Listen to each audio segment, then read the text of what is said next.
Good evening, everybody. Welcome to Sonoman Sideshow, recorded at Grim Reaper Studios, located somewhere at the base of the beautiful Blue Mountains in Eastern Oregon. I'm your host, Les the Snowman Kinnear. We got a great show for you tonight. Gonna go down to Central Oregon and talk with Justin Russ. Very interesting cat. Went to golf school, served in the Coast Guard, went to flight school, big tattoo fan, interesting cat. So we'll have a good conversation with him. And we're going to try to reach out to Southeast Texas, the Pork Chop, and see if we can get him to report what crawfish are going for and anything else he finds interesting. And before we get to that, though, I don't necessarily do the odd news anymore, but I did see some just weird stories out there lately that I'm like, okay, I got to say something about that and see if anybody knows anything. And one of them, and I saw it on the news somewhere about this guy he lands an airplane with he had no flight experience whatsoever, and the pilot became unconscious, and so he put the headphones on and just started telling them, hey, we got a problem here, and they walked him in on how to land it. And I just thought, wow, that guy's got nerves of steel. So that one kind of blew my mind. And then there was science-wise, scientists grow, this is from Science and Technology, scientists grow plants in dirt from moon. Excuse me? Are you kidding me? We can grow stuff there? I mean, apparently at the University of Florida Institute of Food and Agricultural Sciences, a researcher harvests a thale cress plant growing in lunar soil at the laboratory in Gainesville, Florida. Yikes. I think it goes on to say that it eventually died, but it started out real good and looked real good, and they were shocked, and then it died. So I don't know. I just thought that was nutso. Maybe it's not a big deal. Maybe we should have expected that. I don't know. And then the only other one that I just thought, what? And this comes off of KOKE-FM in Austin, Texas. A sharpshooter made the Johnny Cash water tower take a pee in Kingsland. So then there's this picture of this water tower, and it's got a silhouette, maybe some people have seen this, a silhouette of Johnny Cash on the side of it with a guitar standing there. It's that famous silhouette, and somebody shot a hole right where he would go pee from, and it's this water fountain coming out. I mean, 14-year-old me is like, that's hilarious. And then, of course, now the mature me reads the article, and they talk about how they received a $300,000 grant that they just used to refurbish the interior of the water tank. And so now it's going to cost them all kinds of money, and somebody's going to be in some deep doo-doo. But I thought that was kind of funny just because, I mean, you can't help it. It was a great shot, but okay, you shouldn't have done that, because now it's going to cost them another $50,000 to probably fix it. But so anyways, that's all I've got on the odd news. I did want to touch, I've been away for a while, haven't done any episodes, been just busy like we all get, and haven't had the time to really set up any interviews, and so I finally had an opportunity to set one up with Mr. Russ. But recently I went on vacation to the island of Kauai, the Mother Island. Been there before, and it's always been my favorite island, so it was kind of fun to go back there. Haven't been there in 18 years, so we went there for about 10 days and really enjoyed ourselves. It was a good time. My wife and my dad and his wife, and so it was a lot of fun. But had something happen. Now, yes, I will start this off with full disclosure. I did have some drinks, and we were, had a nice evening, and then everybody was kind of we had a ground floor condo, picture, if you will, it's horseshoe shaped, and then the ocean is off to the side of us. And so everybody was in the condo, and I just walked out onto the grass and was just kind of stargazing, of course, because the stars are beautiful there. And just all of a sudden, something went right over the top of our little compound. Now, the condos that we were staying at is called Kapaa Shores, and it's older, and I think it's only, well, it's 2 stories, but the third story is like a loft bedroom. So it's a small place, and it's kind of horseshoe shaped and facing the ocean so that it would be to the east. So they're looking towards Oahu. So I walk out on the grass, and so to my left would be Oahu, and I'm looking up, stargazing, and this giant. At first, I thought it was small. I was like, oh, is that a drone? Like somebody playing around with a drone? And then I realized it had some sort of mass to it. And it had to have been massive, as I've had time to really think back on it. And it just went, and no noise. And I could see no propulsion. I mean, it just went right over our building from west to east, headed towards Oahu.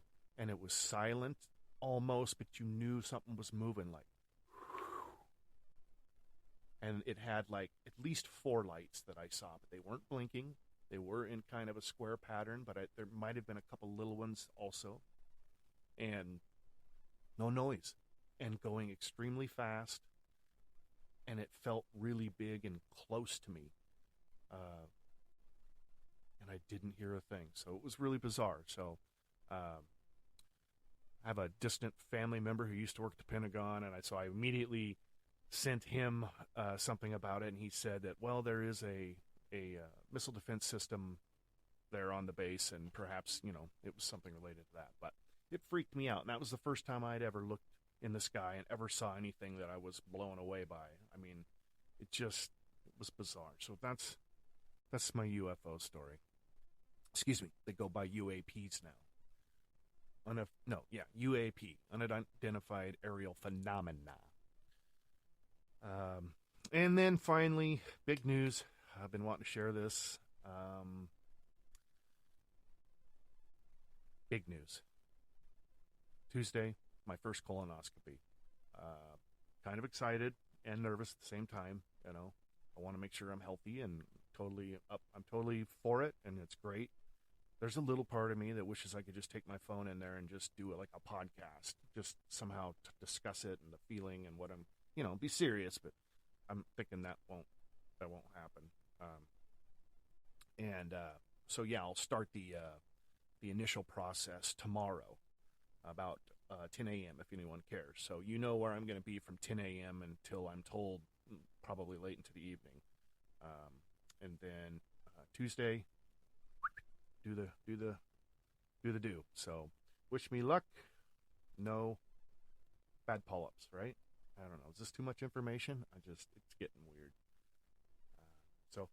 All right. Well, let's reach out to Southeast Texas and see if I can't get Pork Chop on the line here.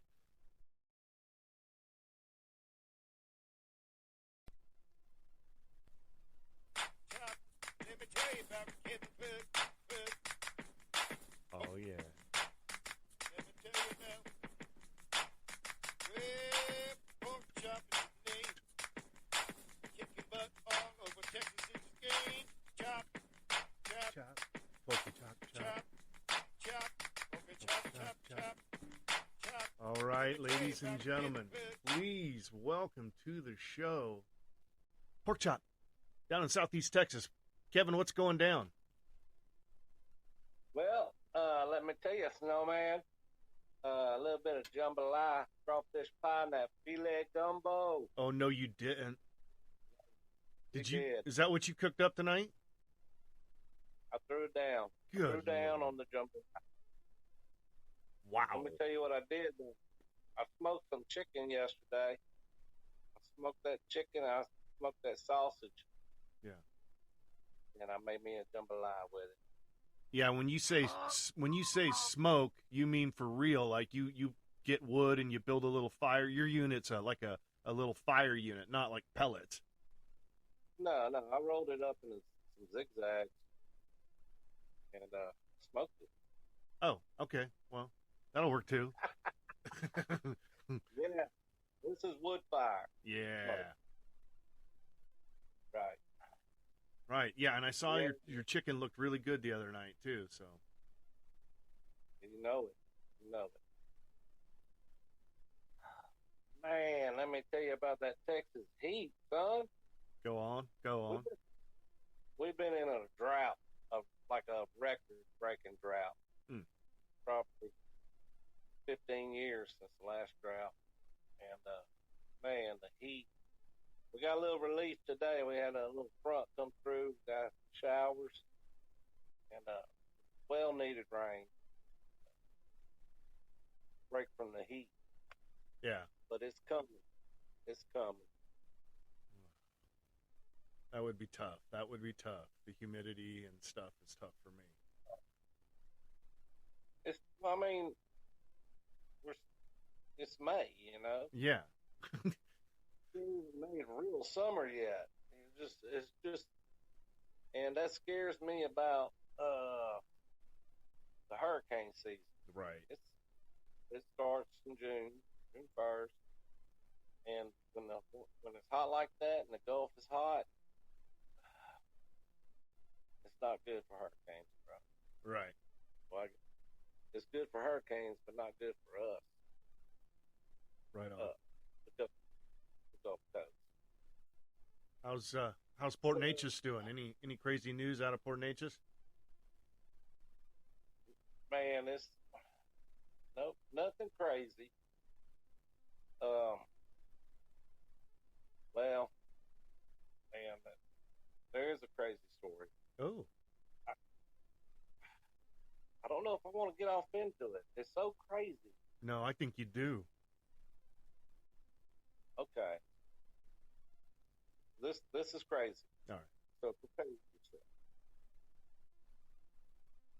This guy driving down Main Street, right through the middle of town, which is a 4-lane highway with a median, and passenger shoots the guy in the head while they're driving, What the? and turns out, okay, they're on their way to buy drugs. Imagine that. But turns out they're part of a big crime ring. The guy that got shot that was driving, his 10-year-old and 13-year-old son was in the back seat. The 13-year-old was picked up for murder of another guy, Oh my. like the day before. Oh my. And they apparently was part of a crime ring going around breaking into houses, you know, Yeah. stealing stuff. That is wild. So that's crazy. Yeah. Yeah. Nothing much. Nothing too crazy. Just absolutely crazy. You can't make that up. You can't make it up. Can't make it up. Right on. So how's the music scene? I know you're playing in about 12 different bands, it seems like. No, I kid. But how's the music scene? I got some band news. Ooh, okay. Music scene, bro, first let me tell you. If you want to see live music in Southeast Texas, you will not have a problem. Mm. It's everywhere. It is booming. I feel like, Beaumont is a boom town. It discovered oil, one of the first. Yeah. I don't know the history. That's what Beaumont is built on. And it's like that, but with music. Right. Booming. That's good. That's great because it all but died in everywhere, I think, really. I mean, there was a time that nobody really wanted to pay a band to come in and cover it. They wanted a DJ or they didn't want to hear their own original stuff. They wanted a DJ. So it's cool to hear that. And I've noticed it, even locally here too, that a lot more live music. That's great. It's great to know because I don't know what it's doing. throughout the country. But here, it is great. Yeah. And I got I'm joining a new band. Oh. It's all covered. And let me tell you what I like about this band. It's most of it's 90s rock. Uh-huh. And I tell you, that was such a great time. That's my age. You know, your age, same age, 90s. Yep. That was our time. I just love music from the 90s. Yeah. From Tonic to Soundgarden, you know. Did you just started practicing with these guys? We haven't. We're starting this week. We've been talking a lot. I kind of know them. Kind of followed them. Yeah.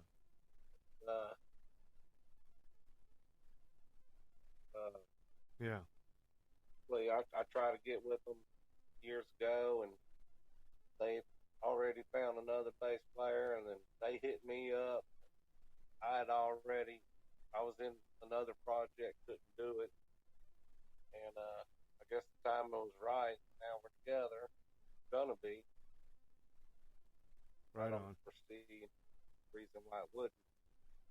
So I'm banking on that. It's gonna be a good time.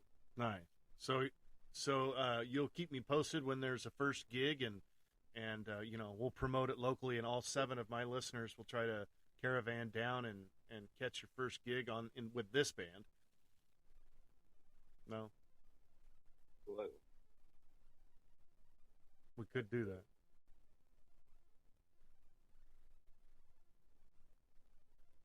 Do what?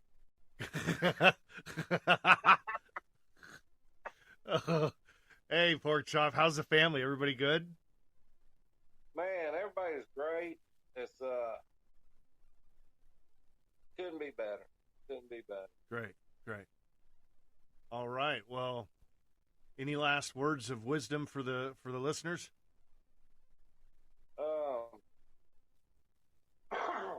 Excuse me. Man, keep it between the ditches. All right. I think that's very wise. That's what my dad used to tell me. Right on. All right, brother. Well, you know, I appreciate you letting me pester you for a few minutes just to kind of get a feel of what's going down there in Southeast Texas, and much appreciated. And we'll catch you on the flip flop and see you on the next episode. Hey, man, this is Pork Chop coming at you live from Southeast Texas, where the humidity is higher than the gas prices, and the mosquitoes will take a seat at the table come dinner time. Oh, my goodness. That was the greatest outro. Okay, wait a minute. We're going to do that one more time, but I just want everybody to I forgot one important thing. For the listeners out there, if they have would like to pre-order any CDs of my original rap song that I wrote for Pork Chop, Porky Chop Chop. I recorded that 4 years ago, late one night when I downloaded an app, and that's all I did. And after that, I was done. So it's a beautiful composition of a passion and, you know, that lifestyle that I love so much with R&B. So I know Pork Chop really likes it, and he's agreed to let me use it as his intro song from here on out. So we'll just go ahead and Pork Chop, let's hear that. It sounded so good. I'd do it one more time. This is Pork Chop coming at you live from Southeast Texas, where the humidity is higher than the gas prices, and the mosquitoes will take a seat at the table come dinner time. Chop, let me tell you about Kevin Hood. Oh. Let me tell you now. Well, Pork Chop is the name. Kicking butt all over Texas is his game. Chop, chop, Porky Chop Chop. chop, porky chop, chop, chop, chop. Let me tell you about Kevin Hood. Hey, Wizards and Wizettes, it's your boy Magus here. Not only do I like to produce and release podcasts, I also like to listen to podcasts. And one of my favorite shows to listen to is Sonoman's Sideshow. Go check him out. It's great stuff for great minds like yourself. Stay frosty, stay golden. Peace.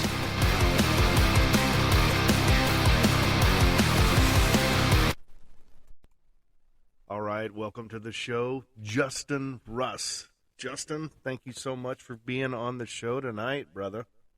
Absolutely. Thank you, man. I appreciate it. It's an honor.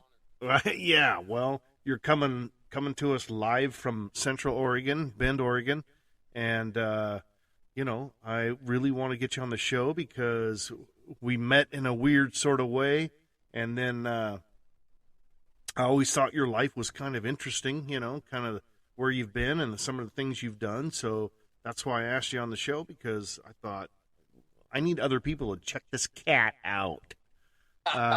So, you know, if you will, what's that? What's that?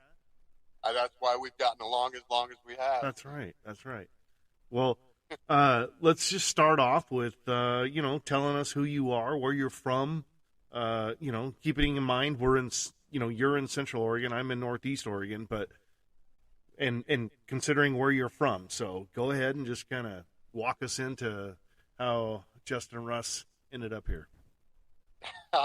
Well, I'll try to keep this story short. No.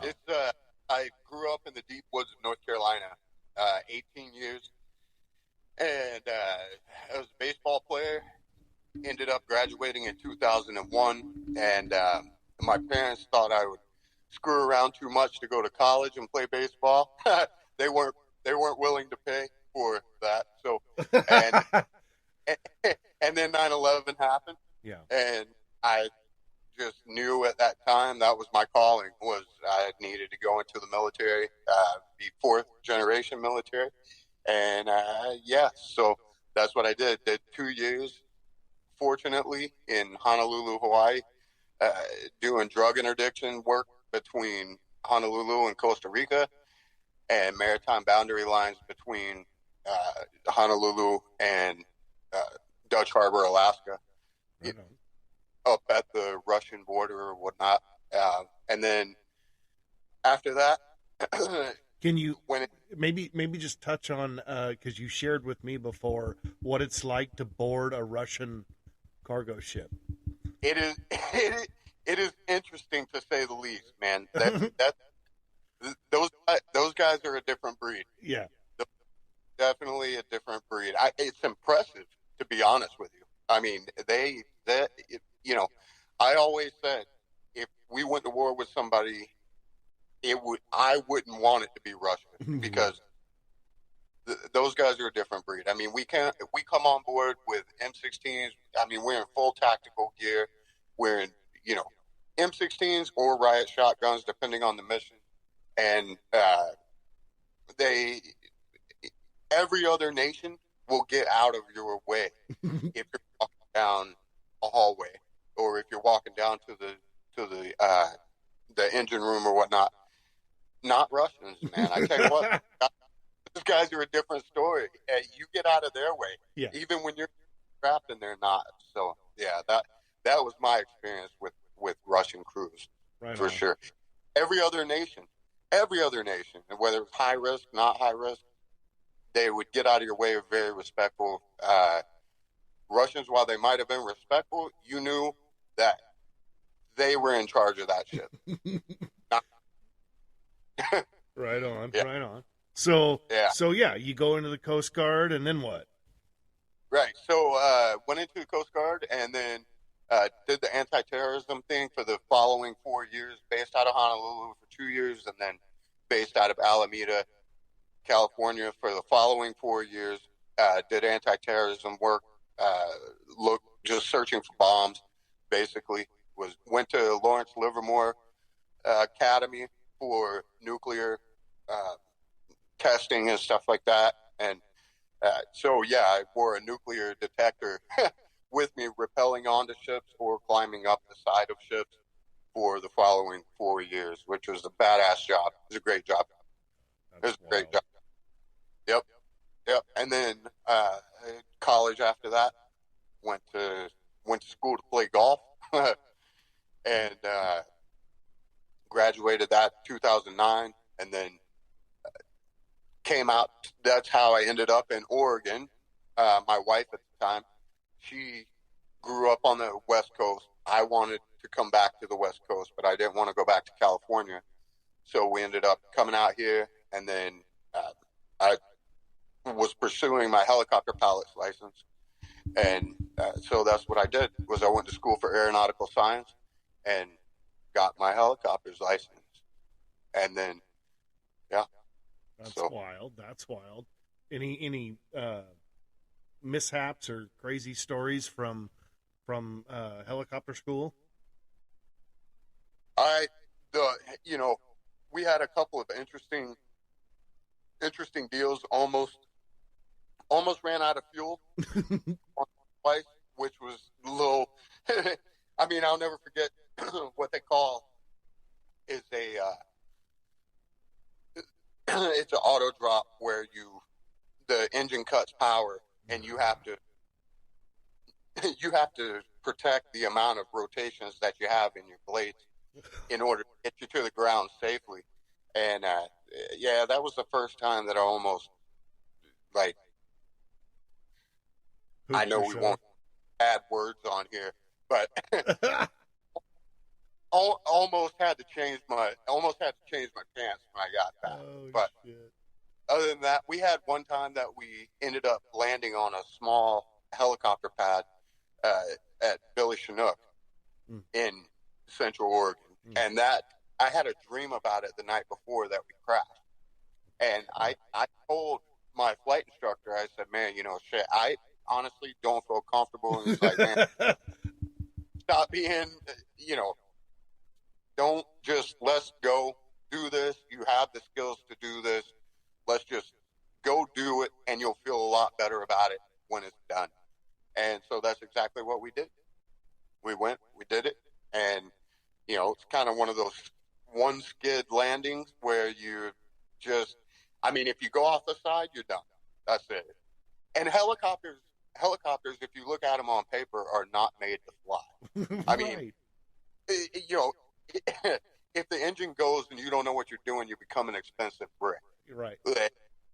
That's it. So yeah, that was my flight school. But the best instructor, man, we'd go do our grounds, do our paperwork, our manual work. He would always be like, "Oh, we have 2 hours of paperwork to do." Not before we went to fly, of course, but on our ground days. Yeah. He said, 2 hours of paperwork we need to go through. We need to get you ready for your commercial license. We need to get you ready for your instrument license, all that stuff. Let's go to the bar, and I'll buy everyone for every 30 minutes of questions you get right. So he's a good instructor. Yeah. That's so cool. Is that the infamous Joey? That is Joey. All right. I know that he was a big influence in your life, and you've talked a lot about him. Good dude. So you're in or Central Oregon after being a East Coast kid. Your wife, you guys decide to have a little Justin, and right. And things are great, and then tell me where you're going from there. Man, well, life just happens, man. It's one of those things. It's where I met you. I became a tax appraiser. I was doing data entry, obviously, and it was just one of those things that came across where the flight deal, there's not very many flight positions available in Central Oregon. Right. You can fly light if you want, but there's such a long list of guys that are eligible to fly life flight. And it was one of those things where when my son came along that I didn't have, I needed some sort of income, and life flight was a long list. Right. So I took that job with data entry to the county, and got along really well with everyone there and all of that stuff. And then that position came open for an appraiser. So, yeah, I lobbied everybody to try to get me in and try to get me into that appraiser position, and did that. And so that's what I did for a long time. That's where we met. Yep. I'll never forget meeting you, man. I'll never, because I was transitioning from data entry to the appraiser position. You were coming in as a new appraiser, and both of us are full sleeved up. And I'll never forget, I had my sleeves rolled up, and we were coming back into after the orientation that I had to go through again for the appraiser spot. And you were like, man, they don't mind if you have your sleeves rolled up. Right. I was like, as far as Tana goes, she doesn't give a shit, man. That's when I knew we were going to get along. Yep, I know. That was the moment. I thought the same thing. I'm like, this dude's got, like, he's showing his tats.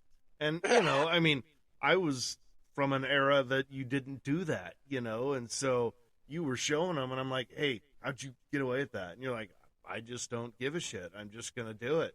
And I was like, I like him. Yeah. So this guy and I are going to get along well. Yeah. And so bad, man. I mean, not to change subject, but talking about that with cats and stuff like that is, I was talking to my mom about it, and it's still not necessarily acceptable on the East Coast, or at least where I'm from. Right. I'm going back there in July, and I was talking to my mom about this, and she's a wonderful woman. Don't get me wrong. I'm not talking shit on my mom. I'm saying that she was like, Justin, you are going to stick out like a sore thumb. Because, I mean, it is, but it's the story of my life, man. Right, like, right. These are port calls. This is ink from Costa Rica. This is ink from Russia. Right. This is ink California, North Carolina, South Carolina, Texas. Like, this is the story of my life. And so I hate it when people can't see that that's what it's about. This is art.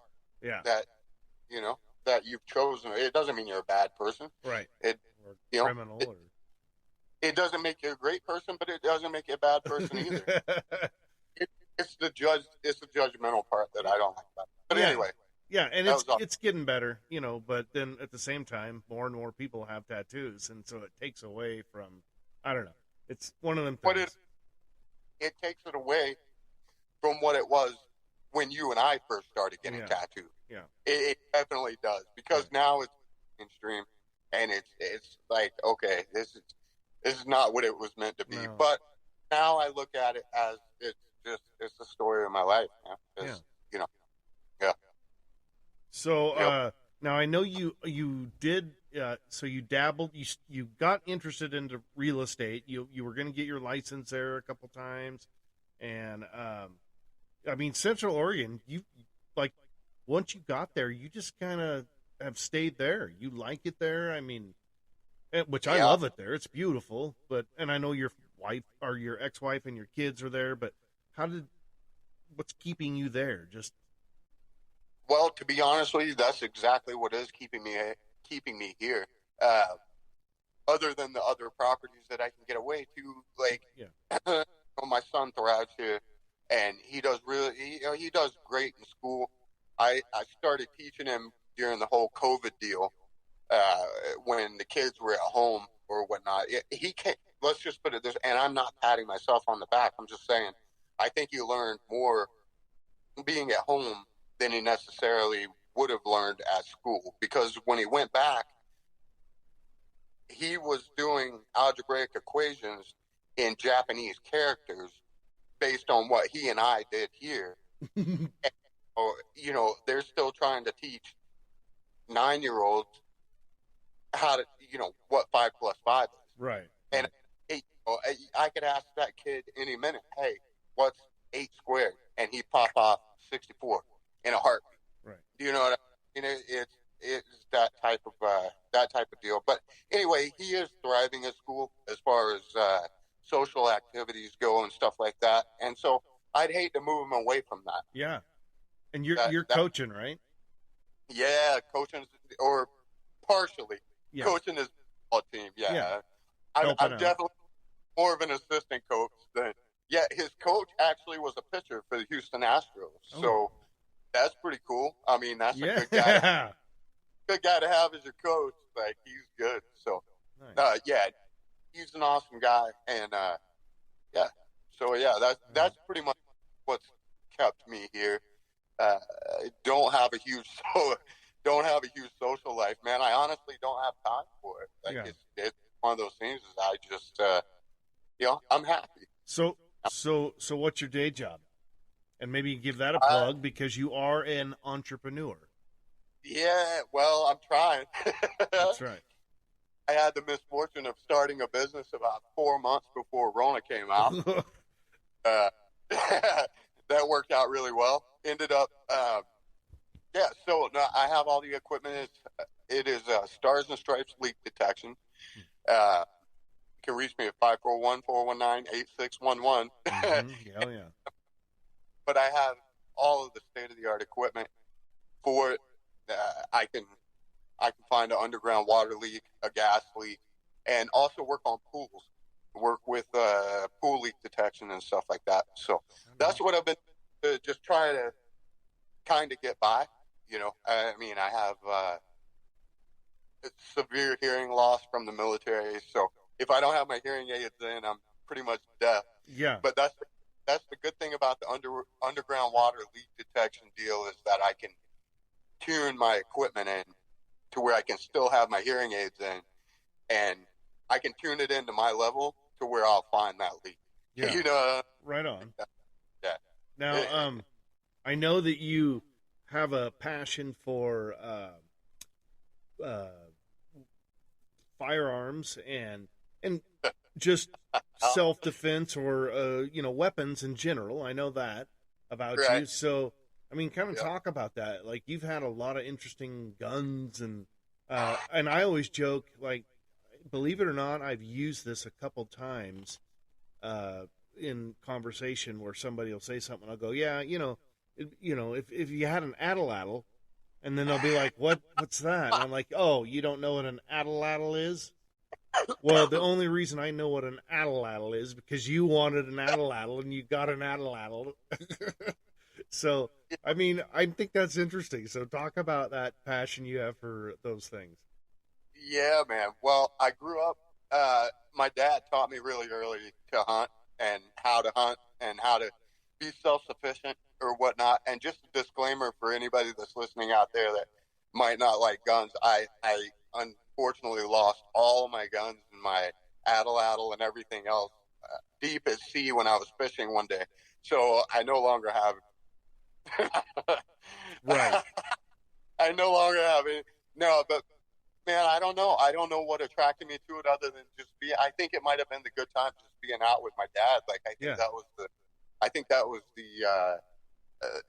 the genesis of getting into it and being interested in it, and then getting into reloading and stuff like that was key for me. And I think it was kind of therapy for me because a lot of my friends had the 5-round reloaders where you pull the handle once and it would rotate. You know what I mean? They're reloaded and they could load potentially 5 rounds in different sections. Obviously, you got to take out your primer. You got to put in a new primer. Then another one would set in the powder. Then another one would set in the round. Then another one would actually set the round.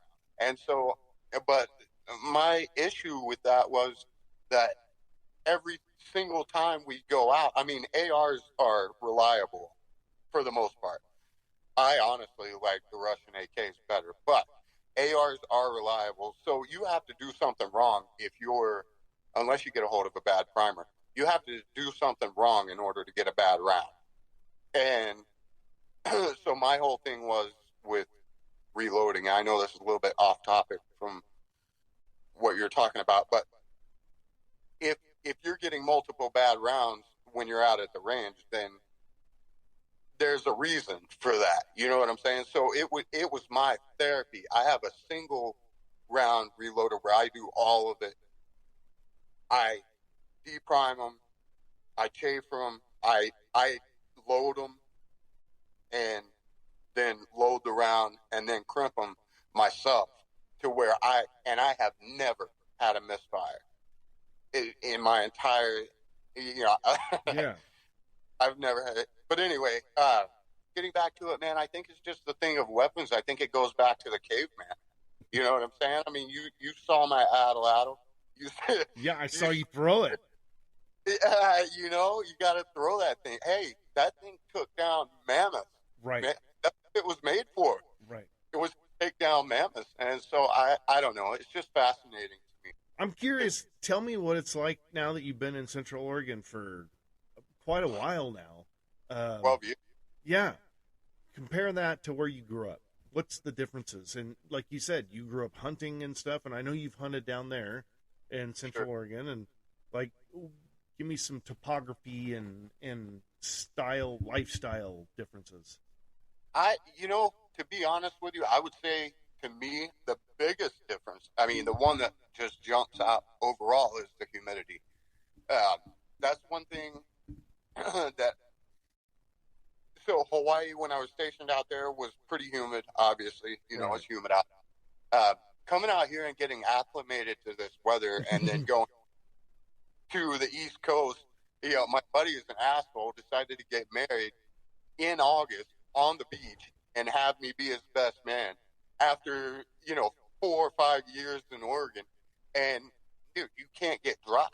Like, there's no point in taking a shower. Like you can dry off and you're just covered in sweat the next 5 minutes. But the other thing I would say would be the pollen. Yeah. It would be the allergies out here. That's the one thing to me, and the DOC over where we used to work together. Yeah. I went to the doctor over there I was just like, man, I can't get rid of this cold. I don't know what to do. And he just looked up my nose and he was like, oh, that's not a cold, that's allergy. Right. But I was like, man, I've never in 32 years at the time. I was like, man, I've never had allergies in my life. And North Carolina is famous for pollen. I mean, it's pine trees as far as you can see. Yeah. And your car is just covered in pollen. But I never had allergies until I moved to Oregon. So I would say that those are the probably two biggest differences between the two. Is one, you have that humidity out there, or two, you have the pollen, the juniper out here, that your senses just, Yeah.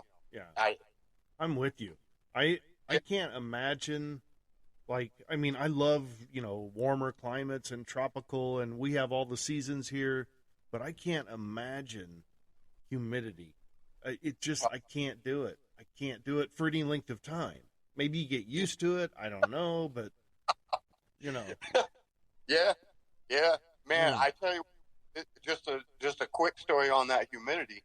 Talking about my time being stationed out in Hawaii, I was a front gate guard before I went to meet my ship, and my ship was anchored in Dutch Harbor, Alaska at the time. Well, there was a guy that came in. It was my job to go pick him up. He had been stationed in, I think it was Anchorage, Alaska, somewhere around there for the last 4 years. And I went to pick him up, and he was pale as a ghost. I mean, I went to pick him up at the front gate. He's pale as a ghost. I'm like, man, are you okay? Like, something seems off, and he's just sweating profusely. And that was his difference between being in Alaska for the last 4+ years and then coming to Hawaii. That humidity, man, I tell you what, until you have to get used to it. Like, I thought the guy was going to keel over. Yeah. Yeah. That's a big change from Alaska to, Oh, man. For 4 years, straight over to Hawaii. And he thought he was getting station vacation. Coming to Hawaii, he thought it was going to be the beach and women and cocktails. And turns out, dude almost dies by sweating out. Oh, man, that's funny. So humidity is no joke, man. That's for sure. No. Yep. So I know that your mom and dad are, important to you in your life and big influences on your life, and I'm sure they like their baby, he just took off. He went off into the world and ended up on the other side of the continent. But tell me a little bit about them, because they're kind of interesting folks too. They're successful. They've touch on that a little bit, would you? They absolutely are. Yeah. So my mom started her own real estate business, or she worked in real estate from before I was born, but she started her own real estate business. I believe it was in 1990, somewhere around there, and she's still doing it to this day. Man, was voted best realtor in North Carolina, in the entire state, there for a bit, or a few times. So pretty good accolades for her.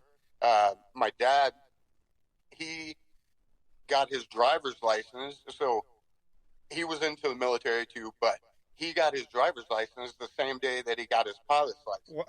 So he has been flying now and still does to this day. He's a commercial pilot. And so I think that kind of put me in the direction of where I was going, because I wanted to be a pilot, just because I was around it my entire life, right? And then the pilot thing it fizzled out once Jax was born, and I realized how dangerous it was at the time. But just recently, not too long ago, lost a good friend who I flew with, and she crashed in Ohio. They were the fourth company to get the call, and she wanted to go on this call. She wanted to take this life flight call, and she's a great girl, fantastic woman, like one of the best people you ever meet. But she lost her life in that crash, and it just goes to show. I mean, helicopters are dangerous, And once Jax was born, I kind of wanted to go in a different direction, and just before the tax appraiser thing, I was like, okay, well, one other thing that I know I'm good at is real estate. So that's when I started into the real estate thing, and completed the classes, and it was like, okay, my mom's here. And then my mom's actually the one that talked me out of being a real estate agent. So that's kind of the funny, she's made a living on it for the last, 30 or 40 now years. Yeah. And yeah, she's the one that was like, you don't want to do this. Isn't that funny though? The influence that your folks had, that you were interested in flight school, you were interested in real estate. You had the same interest, and that's an echo from them. It is. I mean, they're the most positive, and they wanted the absolute best for me from the beginning. I mean, I may have turned out to be a shithead, but I try to do things in the right way, and I think my moral compass came from them, no matter what. Whether I agree with necessarily on a lot of things, it's still that moral compass is what you need. And that's just my opinion, man. Not to judge anybody, but and this is getting into a completely different topic, but my parents are very religious people, and which is admirable, and so am I. Don't get me wrong, so am I.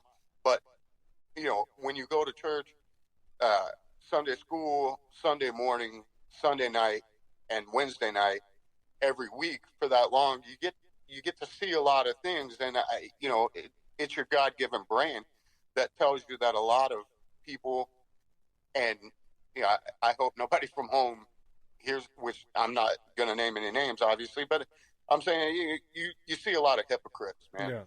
Yeah.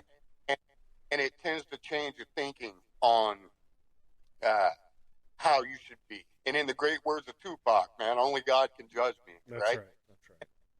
And I think that's very true. I think as long as that's one thing that I did learn out of all of those years, of all of those weeks, is that, that's very true. Only God can judge you. That's not your place in this world to judge someone on anything, whether it means you want to be around them or don't want to be around them. If you don't want to be around them and don't think that what they're doing is right, then don't. Yeah, exactly. Change the channel. Hey, there it is, man. Yeah. So and you know, delve into this as much as you want, but we have to touch on it. I mean, of course, but Sure. you're the mother of your son, Christy. I mean, I would Yep. like to touch on that a little bit. The fact her battle with cancer and some of that, if we could. Yeah, absolutely, man. Yeah. Well, so what happened? Now before we go though, you and Christy met. In the Coast Guard. Yeah. Okay. That's what I wanted to make sure. Yep. Yep. She's a veteran as well. Right. Yeah, sir. You know what's funny is she actually has a day named after her in Alameda, California. What? Yeah, she did so well in the Coast Guard and did so much for the community. Yeah, crazy. I'm gonna name a street after you too. So I kid. If I can, you can. Yeah, no, yeah, it's been kind of you know, I don't know, it's kind of been a tough issue since before Christmas. I mean, you know, and one of the, and she's doing well, and she's making it through the chemo like a trooper, you know. Yeah, it's just one of those things, man. Yeah. And she has which specific cancer? It started out with breast cancer. Okay. That's what she has, breast cancer. But by the time so not to throw any conspiracy theories out there or anything like that. So it's it's no. So it's one of those things. The whole vax thing, you know, it is what it is, and I appreciate the effort to get it out there, Mm-hmm. and I have no doubt that the effort was to help people. Right? We don't know where it came from. We'll never know where it came from. Guaranteed, we'll never know where it came from, and no doubt that it hurt a lot of people. But my thing is, and this is just me, and people talk shit to me about this, and are just like, oh, because I don't want to be a guinea pig. And certainly my son's not going to be a guinea pig. So if just we're talking about only God can judge you, I'm saying if you feel as if that's best for you, then by all means, that's not an issue. But going back to her, and now what we're seeing even being reported on ABC News of people dying from these complications that were never there before. She was 100%, as far as I knew, healthy 37-year-old woman. She got vaccinated, then she got her booster, and within 6 months of that, she's diagnosed with stage 4 cancer. Not only stage 4 breast cancer, but that had moved into her rib cage, her shoulder blade, her clavicle, her shoulder blade, and her spine, all within 4 months. I mean, that seems a little too serendipitous to me. Mm-hmm. Maybe it's just something in there. Maybe it didn't cause it, but maybe there's something in there that can trigger it. You know what I'm saying? And can trigger it that fast because, I mean, she had no idea. So, yeah, it's kind of a sad thing, but man, she's a veteran. She's a trooper. Hey, she's got, yeah. She put up with you. So how's she doing right now? Right. This should be easy for her. Yeah, that's for sure. Put up with me for 18 years. Yeah. So yeah.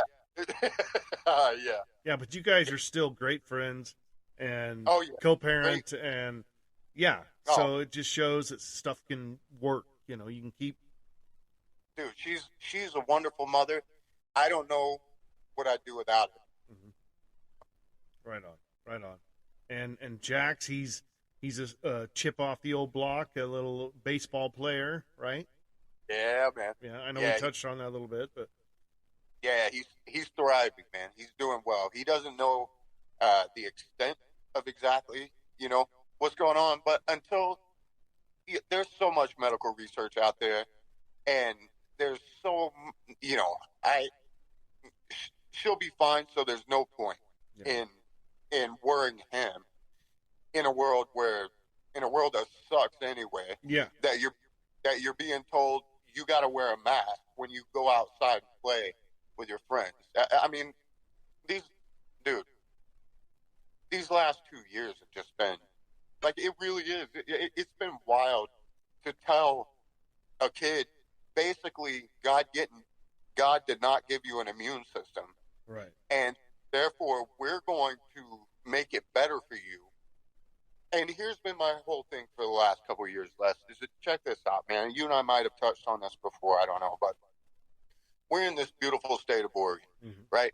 Where we have all of these trees, which the juniper pisses me off because it flares up my allergies. But we have all these beautiful trees. We have all these beautiful plants. We have almost 300 days of sunshine a year, right? So these trees, what do they do for us? They put off oxygen, right? That's what they do. That's what we need to breathe is oxygen, right? I mean, this is biology 101. We need oxygen to breathe. What do we do when we exhale? We release carbon dioxide. Well, what do these trees need to grow? They need carbon dioxide, right? So when you mask up a kid and tell him, go play basketball, what's he doing? He's breathing in his own, it makes no sense, man. And two, we need you to breathe in what you're breathing out. And that's just not nature, man. That's not, that, in my opinion, that's just not God's will. Like, that doesn't make sense, bro. Like, all plants we grow, it just, the whole 2 years didn't make sense to me. It never did. Right. And I was sick. Don't get me wrong. March of 2020, man, I got to the point where I actually laid down on the couch. It was my 5th day of being. This is the first time since his mom and I have had him 50-50 that I've said that I asked his grandparents to take him. First time because I just said, look, whatever it is I have, I don't want him to get it. So if you guys can just take him, and I'll let you know when I'm feeling better. And dude, it was the 5th day. I laid down and I just talked to God. Like, I hadn't had I couldn't hold down water. I couldn't hold down food. I couldn't hold down anything. And I was to that point where I was just like, hey, if you're going to take me, take me. Just please take me now. Like, you know what I'm saying? Like, if it's my to go, so I don't doubt that the Rona is bad, because that's right when it was coming into play. Like, I get it. I 100% get it. But at the same time, I think that there's going to be a lot of people that's been cruising around with 2 masks on for the last 2 years. System is going to be shot. Right. Like on. There's going to be a lot more sickness, man. And I also want to know which politicians had stock in 3M before this happened, and we'll never find it out. Right. I would really like to know who had stock in 3M before it was mandated that you wear one and it's better if you wear 2. Right. Well, like, I hear you, brother. I hear you. So let me dig in here a little bit and just kind of, now that we've gotten to know you a little bit and some of your interests and whatnot, where do you see yourself going? What's the plan, Stan? Man, I really hope that what my plan is to get this business off the ground. Like I said, Stars and Stripes leak detection in between, Medford up to Madras, up to your area. It's one of those things. With Jax with his baseball, this is the first year that he's actually been eligible to even play Little League. So that's been kind of a different, different schedule. Yeah. But that's the nice thing about having the equipment for the business and having the top of the line technology for the businesses, that when it does get going to where it's not just word of mouth, that I can pass it down to him. Right on. You know, I've had him come with me on a couple of jobs, and he's very interested in it. He's interested in everything. Yeah. You know, but he's if I can show him how to do this by the time I pass away, and he's old enough to take over and do that, then I at least want it to be an option for him. Right on. That's my goal. And I also want to pick up a small piece of land in every state before he turns 18. So I like it. So far, I'm on a few. Yeah. But I've still, yeah, I've still got 47 more. So that's funny. That's no easy task. But hey, No. man, it is doable though. Man, hey, it's got to be. If you think about it, you know, even if it's swampland, man, I'll take some gators. Right. Give a shit. Tell me a little bit about some crazy stuff that's happened to you over your times. You know, some of your travels. Can you think of any weird stories or anything that where, you know, you just had some batshit crazy stuff happen that without incriminating myself? I was going to say, but without legal repercussions. Yeah, man. Now, I don't know. I would say I'm putting you on the spot. I know. You are putting me on the spot, man. I would say, just off the top of my head, one of the ones that I think about, or not regularly, but I would say on the way to Costa Rica, man, we had a 5,200-pound cocaine bus of pure Colombian cocaine, and these guys set their boat on fire, tried to sink it before we could get to it. Right? Well, we had a chopper on board, and we had our firefighting equipment or whatever, and they did a good job of setting their boat on fire. Well, the issue with setting a boat on fire with over 6,000 pounds in burlap sacks of cocaine is that it turns into the world's biggest crack pipe. Right. Like, it becomes just now you're the lowest guy on the totem pole with the fire hose. Yeah. Trying to put this thing out, and so what does that create? I mean, you got burlap sacks full of cocaine burning, and that creates a bunch of crack smoke. So, hey Russ, get up here and hold this hose. DQ, come do it, man. You're one of 7 that are right up this fire, man. We got to get this fire out before all the coke burns up, or the ship sink, or the or whatever. Which is exactly what they were trying to do, and they all jumped overboard, knowing that the Coast Guard would come rescue. And so that was on the way to. So that was pretty wild. And then so this big drug bust. Yeah. Yeah. So these guys all tossed themselves off the side of the ship, knowing that we would rescue them, right. And they come to tell us that the captain had drowned because none of them wanted to take credit for being the captain of the ship with 5,200 pounds. He's dead. Not believable at all. Yeah. So, without incriminating myself, let's just say we made our way to Costa Rica. You were asking about an interesting story, something that happened. Yeah, we made our way to Costa Rica. It just so happened to be the week of Carnival, and I did not have watch duty at all for the entire 5 days of import.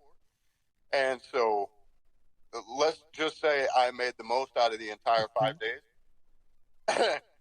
Did not really.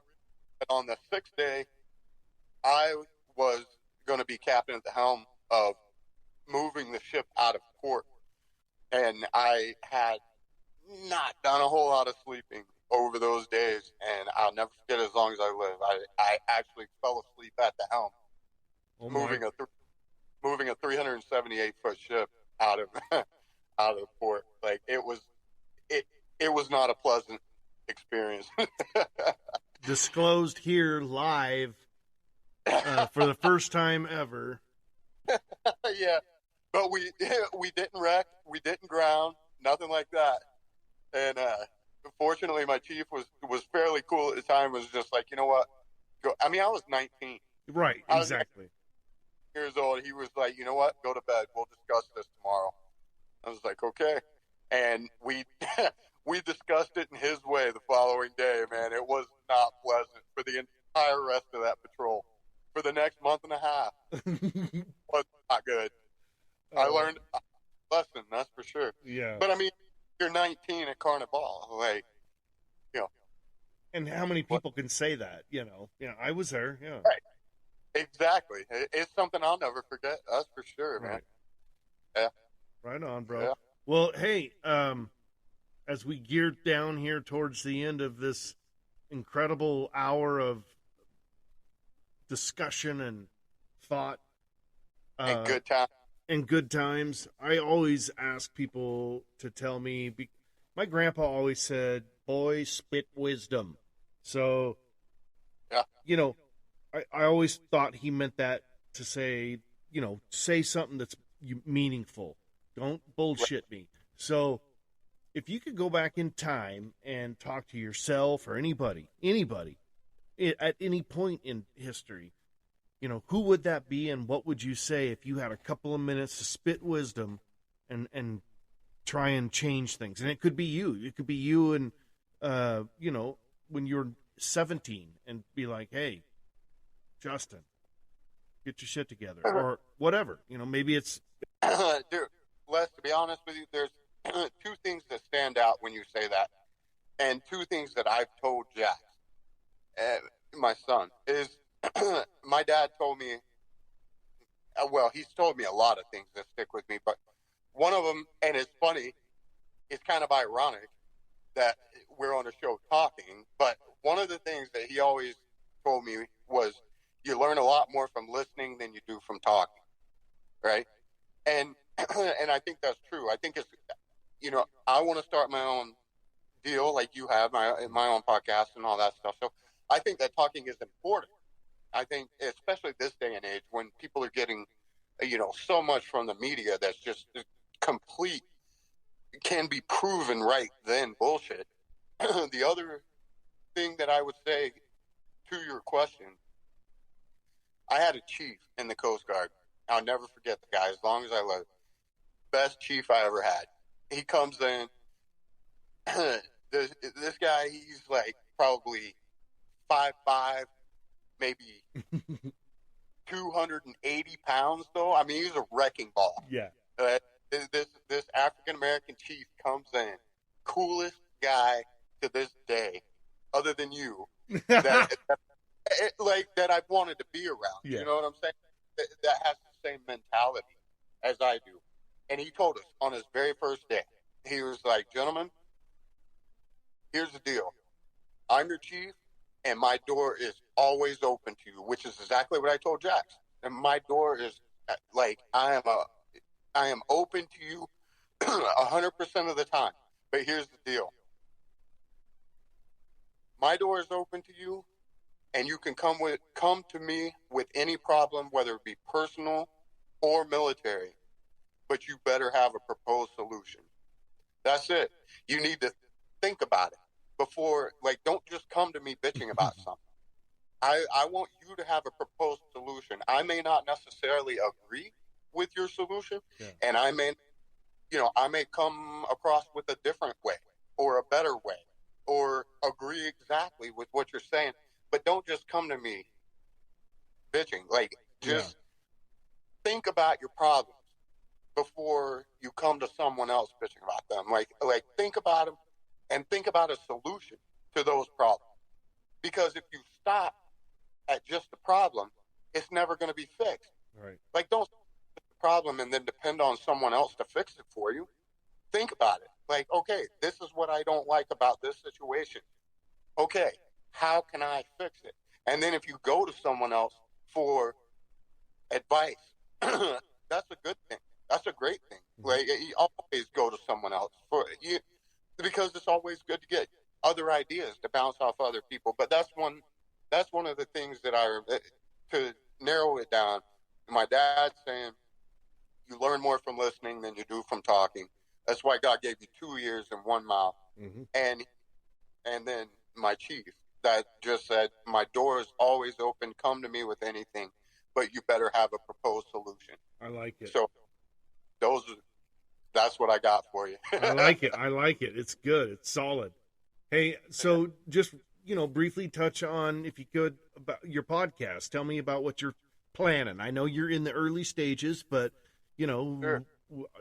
Promote it. Tell me what you're up to so people can kind of look down the road, because you are an interesting cat, and I know that you have a lot of interesting views, and I think there are people out there that want to hear them. So kind of talk about it.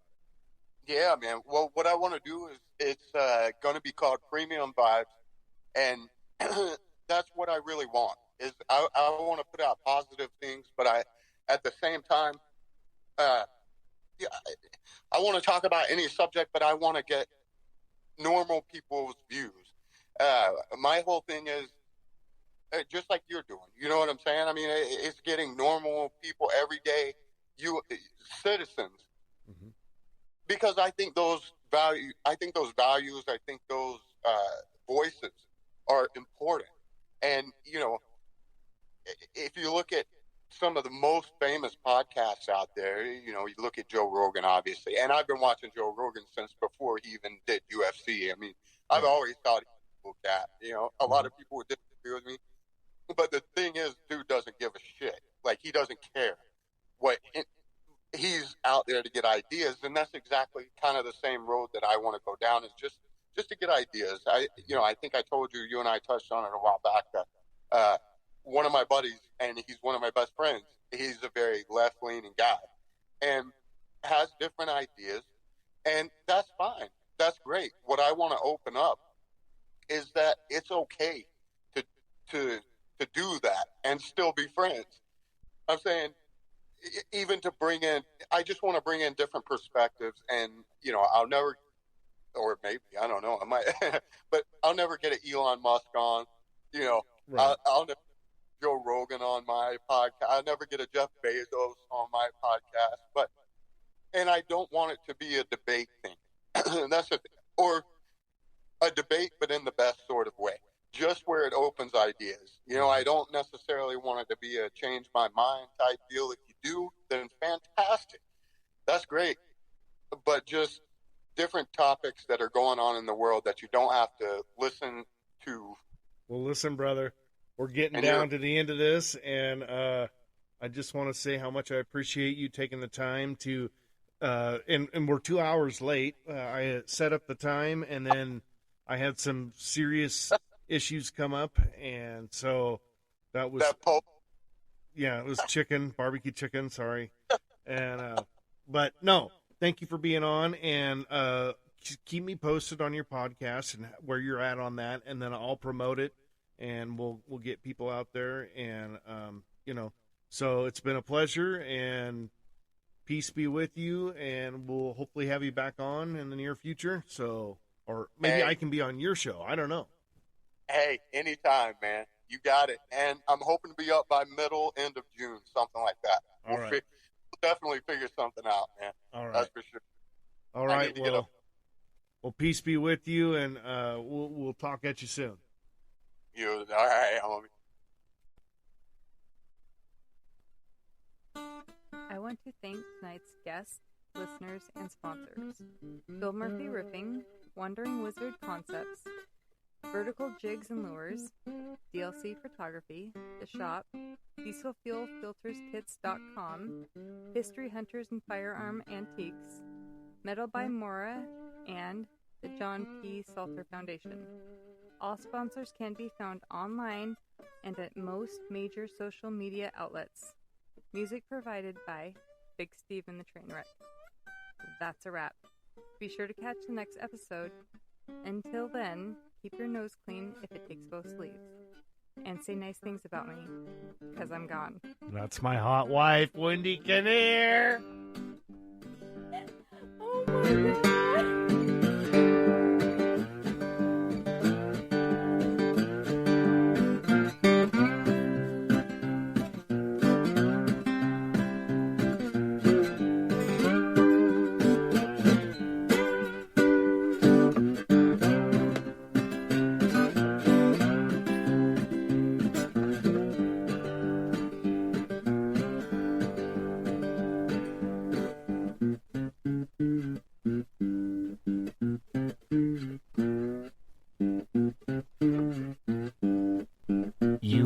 know, right?